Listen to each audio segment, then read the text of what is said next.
हरे कृष्णा, राधे राधे। स्वागत है आप सभी का गोविंद भजो चैनल पर। आप सभी को पापमोचनी एकादशी की हार्दिक शुभकामनाएं। आइए सुनते हैं पापमोचनी एकादशी की व्रत कथा। अर्जुन ने भगवान श्री कृष्ण से कहा, हे मधुसूदन, आपने फागुन मास के शुक्ल पक्ष की एकादशी अर्थात आमल की एकादशी के बारे में विस्तार पूर्वक बतलाया।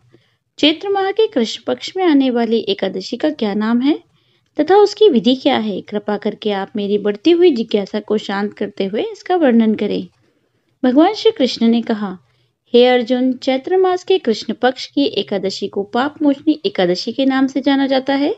एक बार की बात है, पृथ्वीपति राजा मानधाता ने लोमेश ऋषि से यही प्रश्न किया था जो तुमने मुझसे किया है। अतः जो कुछ भी लोमेश ऋषि ने राजा मानधाता को बतलाया वही मैं तुम्हें बतलाता हूँ।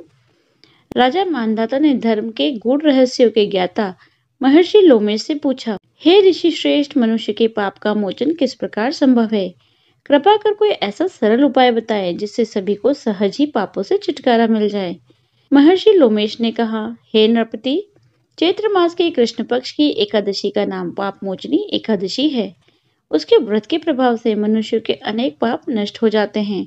मैं तुम्हें इस व्रत की कथा सुनाता हूँ, ध्यानपूर्वक श्रवण करो। प्राचीन समय में चैत्ररथ नामक एक वन था। उसमें अप्सराएं किन्नरों के साथ विहार किया करती थी। वहां सदैव वसंत का मौसम रहता था, अर्थात उस जगह सदा नाना प्रकार के फूल खिले होते थे। कभी गंधर्व कन्याएं विहार किया करती थी, कभी देवेंद्र अन्य देवताओं के साथ क्रीड़ा किया करते थे। उसी वन में मेधावी नाम के एक ऋषि भी तपस्या में लीन रहते थे। वे शिव भक्त थे। एक दिन मंजू घोषा नामक एक अप्सरा ने उनको मोहित कर उनकी निकटता का लाभ उठाने की चेष्टा की। इसलिए वो कुछ दूरी पर बैठ वीणा बजाकर मधुर स्वर में गाने लगी। उसी समय शिव भक्त महर्षि मेधावी को कामदेव भी जीतने का प्रयास करने लगे। कामदेव ने उस सुंदर अप्सरा के भ्रू का धनुष बनाया, कटाक्ष को उसकी प्रत्यंचा बनाई और उसके नेत्रों को मंजू घोषा अप्सरा का सेनापति बनाया। इस तरह कामदेव अपने शत्रु भक्त को जीतने के लिए तैयार हुए। उस समय महर्षि मेधावी भी युवा अवस्था में थे और काफी हृष्ट-पुष्ट थे। उन्होंने यज्ञोपवीत तथा दंड धारण कर रखा था। वे दूसरे कामदेव के समान प्रतीत हो रहे थे। उस मुनि को देखकर कामदेव के वश में हुई मंजू घोषा ने धीरे धीरे मधुर वाणी में वीणा पर गायन शुरू किया, तो महर्षि मेधावी भी मंजू घोषा के मधुर गाने पर तथा उसके सौंदर्य पर मोहित हुए। वह अप्सरा मेधावी मुनि को कामदेव से पीड़ित जानकर उनसे आलिंगन करने लगी। महर्षि मेधावी उसके सौंदर्य पर मोहित होकर शिव रहस्य को भूल गए और काम के वशीभूत हो उसके साथ रमण करने लगे। काम के वशीभूत होने के कारण मुनि को उस समय दिन रात का कुछ विज्ञान न रहा और काफी समय तक वे रमण करते रहे। तदुपरांत मंजू घोषा उस मुनि से बोली, हे ऋषिवर, अब मुझे बहुत समय हो गया है, अतः स्वर्ग जाने की आज्ञा दीजिए। अप्सरा की बातें सुनकर ऋषि ने कहा, हे मोहिनी, संध्या को तो आई हो, प्रातःकाल होने पर चली जाना। ऋषि के ऐसे वचनों को सुनकर अप्सरा उनके साथ रमण करने लगी। इस प्रकार दोनों ने साथ साथ बहुत समय बिताया। मंजू घोषा ने एक दिन ऋषि से कहा, हे विप्र, आप मुझे स्वर्ग जाने की आज्ञा दीजिए। मुनि ने इस बार फिर वही कहा, हे रूपसी, अभी ज्यादा समय व्यतीत नहीं हुआ है, कुछ समय और ठहरो। मुनि की बात सुनकर अप्सरा ने कहा, हे ऋषिवर, आपकी रात तो बहुत लंबी होती है। आप स्वयं ही सोचिए कि मुझे आपके पास आए कितना समय हो गया है। अब और समय तक रहना क्या उचित है? अप्सरा की बात सुनकर मुनि को समय का बोध हुआ। वह गंभीरता पूर्वक विचार करने लगे। जब उन्हें समय का ज्ञान हुआ कि उन्हें रमण करते हुए 57 वर्ष व्यतीत हो चुके हैं, तो वह अप्सरा को काल का रूप मानने लगे। इतना ज्यादा समय भोग विलास में व्यर्थ चला जाने पर उन्हें बड़ा क्रोध आया। अब वे भयंकर क्रोध में चलते हुए उस तपनाश करने वाली अप्सरा की तरफ भ्रुकुटी तान कर देखने लगे। क्रोध से उनके अधर कांपने लगे और इंद्रियां बेकाबू होने लगी। क्रोध से थरथराते स्वर में मुनि ने अप्सरा से कहा, मेरे तप को नष्ट करने वाली दुष्टा, तू महापापिन और बहुत ही दुराचारिणी है। तुझ पर धिक्कार है। अब मैं तुझे श्राप देता हूँ कि जा पिशाचिनी बन जा। मुनि के क्रोधायुक्त श्राप से वह अप्सरा पिशाचिनी बन गई। यह देख वह व्यथित होकर बोली, हे ऋषिवर, अब मुझ पर क्रोध त्याग कर प्रसन्न हुई और कृपा करके बताइए कि इस श्राप का निवारण किस प्रकार होगा। विद्वानों ने कहा है कि साधुओं की संगत अच्छा फल देने वाली होती है और आपके साथ तो मेरे बहुत वर्ष व्यतीत हुए हैं, अतः आप मुझ पर प्रसन्न हो जाइए, अन्यथा लोग कहेंगे कि एक पुण्यात्मा के साथ रहने पर भी मंजू घोषा को पिशाचिनी बनना पड़ा। मंजू घोषा की बातें सुनकर मुनि को अपने क्रोध पर अत्यंत ग्लानि हुई, साथ ही अपनी अपकीर्ति का भी भय प्रतीत हुआ। अतः पिशाचिनी बनी मंजू घोषा से मुनि ने कहा, तूने मेरा बहुत बुरा किया है, किंतु फिर भी मैं तुझे इस श्राप से मुक्त होने का उपाय बतलाता हूँ। चैत्र मास के कृष्ण पक्ष की जो एकादशी है, उसका नाम पाप मोचनी है। उस एकादशी का उपवास करने से तेरी पिशाचिनी की देह मुक्त हो जाएगी। ऐसा कहकर मुनि ने उसको व्रत का सब विधान समझा दिया। फिर अपने पापों का प्रायश्चित करने के लिए वे अपने पिता च्यवन ऋषि के पास गए। च्यवन ऋषि ने अपने पुत्र मेधावी को देखकर कहा, हे पुत्र, ऐसा क्या किया तूने कि तेरे सभी तप नष्ट हो गए, जिससे तुम्हारा समस्त तेज मलिन हो गया? मेधावी मुनि ने लज्जा से अपना सिर झुकाकर कहा, पिताश्री, मैंने एक अप्सरा से रमण करते हुए बहुत बड़ा पाप किया है। इस पाप के कारण संभवतः मेरा सारा तेज और तप नष्ट हो गए। कृपा करके आप इस पाप से छूटने का उपाय बतलाइए। ऋषि ने कहा, हे पुत्र, तुम चैत्र माह के कृष्ण पक्ष की पाप मोचनी एकादशी का विधि और भक्ति पूर्वक उपवास करो। इससे तुम्हारे सभी पाप नष्ट हो जाएंगे। अपने पिता च्यवन ऋषि के वचनों को सुनकर मेधावी मुनि ने पाप मोचनी एकादशी का विधि पूर्वक व्रत किया। उसके प्रभाव से उनके सभी पाप नष्ट हो गए। मंजू घोषा अप्सरा भी पाप मोचनी एकादशी का उपवास करने से पिशाचिनी की देह से छूट गई और पुनः अपना सुंदर रूप धारण कर स्वर्गलोक को चली गई। लोमेश मुनि ने कहा, हे राजन, इस पाप मोचनी एकादशी के प्रभाव से समस्त पाप नष्ट हो जाते हैं। इस एकादशी की कथा के श्रवण और पठन से 1000 गोदान करने का फल प्राप्त होता है। इस उपवास के करने से ब्रह्म हत्या करने वाले, स्वर्ण चुराने वाले, मदपान करने वाले, अगम्यागमन करने वाले आदि भयंकर पाप भी नष्ट हो जाते हैं और अंत में स्वर्गलोक की प्राप्ति होती है। तो यह थी आज की कथा। आइए अब सुनते हैं एकादशी माता की आरती। ओम जय एकादशी माता मैया, जय एकादशी माता। विष्णु पूजा व्रत को धारण कर शक्ति मुक्ति पाता। ओम जय एकादशी माता। तेरे नाम गिनाऊं दे भक्ति प्रदान करनी। ओम मैया भक्ति प्रदान करनी।